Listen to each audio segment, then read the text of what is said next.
দিনটা ছিল 22শে জানুয়ারি। দীর্ঘ 500 বছর প্রতীক্ষার অবসান, রামলালার প্রাণ প্রতিষ্ঠা দিবস।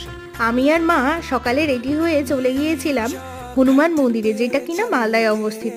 মনে একরাশ শ্রদ্ধা ও ভক্তি নিয়ে আমরা আজকে পুজো দিলাম।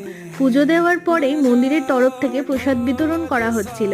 চারিদিকটা ঘুরে দেখলাম, অসম্ভব সুন্দর লাগছিল সেই দিনকে। এইবারে এখানটায় লাইভ টেলিকাস্টও কিন্তু চলছিল। বাড়িতে ফিরে সন্ধেবেলায় নিজের হাতে ঠাকুর ঘরে এটা বানিয়েছিলাম। অসম্ভব সুন্দর লাগছিল দেখতে। মোমবাতি, প্রদীপ, আলো, রোশনায় চারিদিক মেতে উঠেছে। যতই হোক বস, সেকেন্ড দিওয়ালি বলে কথা।